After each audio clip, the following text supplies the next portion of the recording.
नमस्कार, recipes with तारामध्ये तुमच्या सर्वांचं स्वागत आहे। तर आज आपण आहे ना टेस्टी आणि पौष्टिक अशी रेसिपी बनवणार आहोत। मूग डाळीचे ऑमलेट। लहान मुलांसाठी टिफिनसाठी तर खूप छान अशी रेसिपी आणि आपल्याला पण नाश्त्यासाठी खूप छान आहे। त्यामुळे तुम्ही नक्की करून बघा आणि चॅनलला नक्की सबस्क्राईब करा। चला तर व्हिडिओला सुरुवात करू। तर रेसिपीसाठी लागणारं साहित्य बघू आपण। इथे मी ना मुगाची डाळ घेतलेली 1-1.5 वाटी आहे आणि त्यासाठी लागणारं साहित्य मूग डाळीसाठी चवीनुसार मीठ घ्यायचे, हळद पावडर घ्यायची आहे आणि एक मोठा कांदा बारीक कट करून घेतला, एक टोमॅटो बारीक कट करून घेतलाय, 2 ते 3 हिरव्या मिरच्या पण बारीक कट करून घेतल्या, इथे बीट घेतले किसून आणि कोथिंबीर घेतली। आपण आवडीनुसार त्यामध्ये भाज्या टाकू शकतो। इथे ही डाळ मी ना सकाळी भिजत टाकली, कमीत कमी 4 तास भिजून घेतली।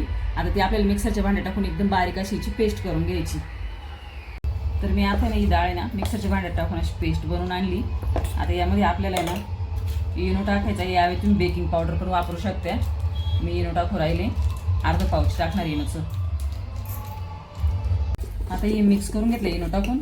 आता यामध्ये चवीनुसार मीठ घालायचं, हळद पावडर आणि आपण जे भाज्या घेतल्या ना इथे कांदा टोमॅटो याच्यापैकी फक्त आपल्याला निम्मच यामध्ये घालायचे, पूर्ण नाही टाकायचं।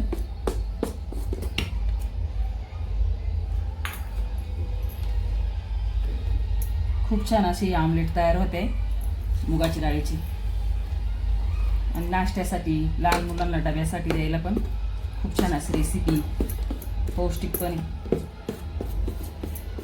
इथे मी पॅन गरम करून घेतलाय, त्यामध्ये ना थोडं तेल घालायचे।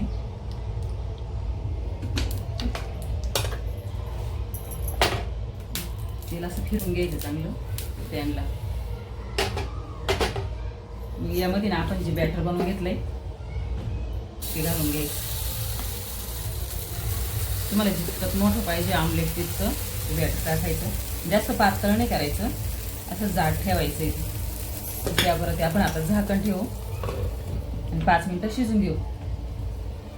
आता यावर ना आपण ते टाकल्यानंतर त्यावर थोडं बीट टाकायचे। बीट टाकल्यामुळे असं छान दिसतंय ते, बघू शकता तुम्ही। थोडी कोथिंबीर, थोडा टोमॅटो, थोडा कांदा, मग याला 2-1 मिनिटं वाफ देऊन घ्यायची। 2 मिनिटं झालेले, आता आपण आहे ना पलटी करून घेऊ।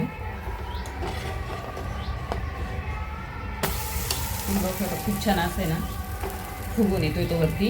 आता परत त्याच्यावरती झाकण ठेवू, परत 2-1 मिनिटं त्या बाजूने वाफ देऊन घेऊ त्याला। तर अशा प्रकारे ना मी आता बाकीचे करून घेते। या अशी होते, बघू शकता तुम्ही।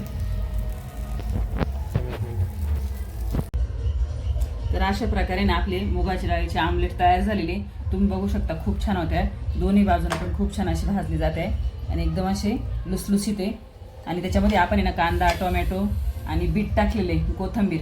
बीट आहे ना आपल्याला सगळ्यात शेवटी नंतर वरतूनच टाकायचं। त्यामुळे जर आपण बीट टाकलं ना तर त्या पूर्ण मिश्रणाचा कलर बदलून जातो आणि त्या ऑमलेटचा कलर पण वेगळा होईल। त्यामुळे बीट फक्त वरतून टाका।